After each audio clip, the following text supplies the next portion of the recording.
తెలంగాణలో ఇందిరమ్మ ఇళ్ల పథకం కింద ఖాళీగా ఉన్న డబుల్ బెడ్రూమ్ ఇళ్లను కూడా కేటాయించాలని ప్రభుత్వం నిర్ణయించింది. ముఖ్యంగా L2 కేటగిరీలో సొంత స్థలం లేని అర్హులైన కుటుంబాలకు వీటిని కేటాయించాలని ప్రభుత్వం అయితే నిర్ణయించింది. అయితే ఈ 2 BHK ఎప్పుడు ఇస్తారనేది ఖచ్చితంగా డేట్ అయితే చెప్పలేదు. కానీ ఇవి ఎక్కువగా కొల్లూరు, రాంపల్లి, బండ్లగూడ, పోచారం ఇక్కడ ఖాళీగా ఉన్నాయైతే మనకు తెలుస్తుంది. మనకు వచ్చిన అప్డేట్ ప్రకారం కొల్లూరులో మొత్తం 15,660 ఇల్లులు ఉన్నాయి. 2023లో నిర్మాణం పూర్తయి ప్రారంభించారు. రాంపల్లిలో 6,240 ఇల్లు నిర్మించారు. పోచారంలో 2 BHK హౌసింగ్ ప్రాజెక్టులు ఉన్నాయి. బండ్లగూడ తదితర GHMC ప్రాంతాల్లో కూడా కేసీఆర్ హయాంలో 2 BHK ప్రాజెక్టులు నిర్మించారు.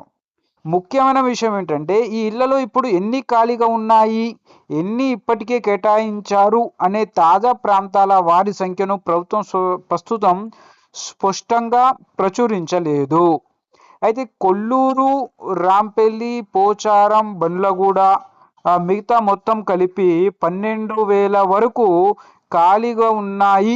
మొత్తం రాష్ట్రంలో, తెలంగాణ రాష్ట్రంలో 12,000 వరకు ఖాళీగా ఉన్నాయని అయితే ఒక అంచనా ప్రకారం మనకు తెలుస్తుంది. అయితే వీటిలో కొల్లూరులో ఎన్ని ఉన్నాయి, రాంపల్లిలో ఎన్ని ఉన్నాయి, అదే విధంగా బండ్లగూడలో ఎన్ని ఉన్నాయి, పోచారంలో ఎన్ని ఉన్నాయి అనేది అధికారికంగా అయితే మనకు ఎటువంటి ప్రకటన అయితే రాలేదు. అయితే ఇక్కడ ఖాళీగా అయితే ఉన్నాయి. మొన్న నేను రాంపల్లికి వెళ్ళి చూసినప్పుడైతే అక్కడ కూడా ఖాళీగా ఉన్నాయైతే చెప్పారు. అయితే ఎన్ని ఖాళీగా ఉన్నాయి అంటే అక్కడ ఎవరికైతే ఇచ్చారో, ఎవరికైతే అలాట్మెంట్ చేశారో వాళ్ళు రాకపోవడం వల్ల వాళ్ళ అలాట్మెంట్ క్యాన్సిల్ చేశారు. అటువంటి 2 BHKలు ఖాళీగా ఉన్నాయని అయితే మనకు తెలిసింది. అదేవిధంగా కొల్లూరులో కూడా దూరం ఉందని ఎవరికైతే అలాట్మెంట్ చేశారో వాళ్ళు రాకపోవడం వల్ల వాళ్ళకు కూడా నోటీసులు పంపించారు. అటువంటివి ఖాళీగా ఉన్నాయని మనకైతే స్పష్టంగా అర్థమవుతుంది. మరి ఎన్ని ఖాళీగా ఉన్నాయి అనేది ఇంకా ప్రభుత్వం అధికారికంగా అయితే ప్రకటించలేదు. మొత్తం స్టేట్ వైజ్గా 12,000, 14,000 అయితే మనకు ఒక రౌండ్ ఫిగర్ అయితే వస్తుంది. అయితే దీంట్లో స్పష్టంగా ఎందుకు రాలేదంటే దానిలో కొంతమందికి ఎవరైతే మూసి దగ్గర ఉన్నారో వాళ్ళకు అలాట్మెంట్ చేసేస్తున్నారు. అదేవిధంగా నాంపల్లి పక్కన ఇంత ముందుకు వేరే దగ్గర వాళ్ళకు అలాట్మెంట్ చేశారు. అయితే వాళ్ళు అక్కడ ఉండకుండా వాళ్ళు కేసు వేశారు. అయితే అటువంటి వాళ్ళకు కూడా వీటిలో కేటాయించారు. అయితే మనకు ఇప్పుడు ఎన్ని ఇల్లు ఖాళీగా ఉన్నాయి, ఎంతమందికి ఇస్తారు, ఎవరికి ఇంపార్టెంట్ ఎక్కువ ఇస్తారు అనేది మనం క్లియర్గా తెలుసుకుందాం. ఎందుకంటే ఎవరైతే L2 కేటగిరీలో ఉన్నారో వాళ్ళు నాకు ఇల్లు లేదు, స్థలము లేదు, నాకు ఎక్కడైనా సరే నిన్ను వెళ్ళడానికి రెడీగా ఉన్నా అంటే అటువంటి వారికి ఇచ్చే అవకాశం ఉంది. ఎందుకంటే వాళ్ళు ఇంట్రెస్టెడ్గా ఉన్నారు కాబట్టి. ఒకవేళ వేరే వాళ్ళకి ఇస్తే వాళ్ళు వెళ్ళొచ్చు, వెళ్ళకపోవచ్చు. అందుకోసమే ఇప్పుడు ఫస్ట్ ఏమైంది, ఇచ్చారు వేరే వాళ్ళకి ఇచ్చారు, కానీ వాళ్ళు అక్కడికి వెళ్ళడానికి సముచితంగా లేరు.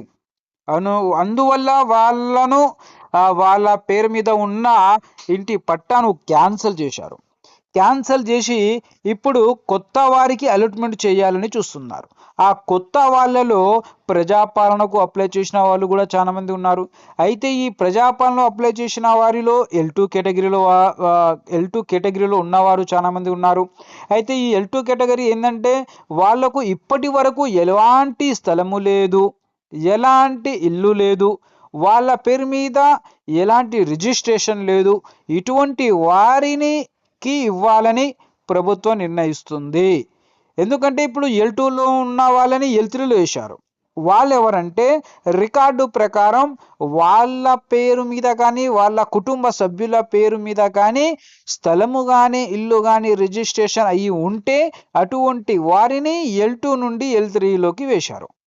ఇప్పుడు ఉన్నవారు L2 కేటగిరీలో MPDO pending for approval, gazetted officer verification అని ఏదైతే స్టేటస్ చూపిస్తుందో వీళ్ళ కుటుంబ సభ్యుల పేరు మీద కూడా ఎటువంటి ఆస్తి అనేది లేదు. అదేంటిది రికార్డు ప్రకారం. అదేవిధంగా వాళ్ళకు L2లో ఎందుకు వేశారంటే వాళ్ళకు వెరిఫై చేశారు, ఇంటికి వచ్చి ఫీల్డ్ వెరిఫికేషన్ ఆఫీసర్స్ వెరిఫికేషన్ చేస్తే వాళ్ళు కిరాయి ఇంటిలో ఉండడం వల్ల వాళ్ళను L2లో చేర్చారు. కానీ ఆన్లైన్ వెరిఫికేషన్లో రికార్డులో వాళ్ళ పేరు మీద కాకుండా వాళ్ళ కుటుంబ సభ్యుల ఎవరి పేరు మీద అయినా ఒక్కరి పేరు మీద ఉన్నా కూడా వాళ్ళను L2 నుండి L3లోకి మార్చారు. ఈ L3 అనేది రిజెక్ట్ అన్నమాట. L2 అనేది L2 ఉంటే ఖచ్చితంగా ఇల్లు వస్తుందా అంటే అటువంటిది ఏమీ లేదు. ఎందుకంటే L2 మొత్తం ప్రాసెస్ అయిపోయిన తర్వాత హౌసింగ్ డిపార్ట్మెంట్ వాళ్ళు ఓకే చెయ్యాలి. అప్పటి వరకు వాళ్ళకు వస్తుందని మనం 100% చెప్పలేము. ఎందుకంటే వాళ్ళకు ఇల్లు లేదు, స్థలము లేదు, L2 కేటగిరీలో ఉన్నారు, ఎంపీడో పెండింగ్ ఫర్ అప్రూవల్ అని ఉంది, లేకపోతే గెజిటెడ్ ఆఫీసర్ వెరిఫికేషన్ అని ఉంది, మళ్ళీ వాళ్ళకు సర్వే జరిగింది, సర్వే తర్వాత మళ్ళీ ఎంపీడో పెండింగ్ ఫర్ అప్రూవల్ వచ్చింది.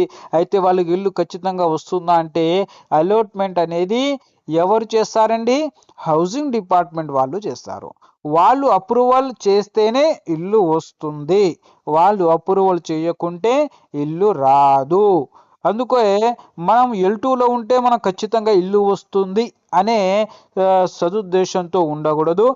L2లో ఉన్నా కూడా మనకు ఇల్లు వస్తుందా రాదా అనేది వెరిఫికేషన్ చేసి మనకు ఇచ్చేవారు హౌసింగ్ డిపార్ట్మెంట్ వాళ్ళు.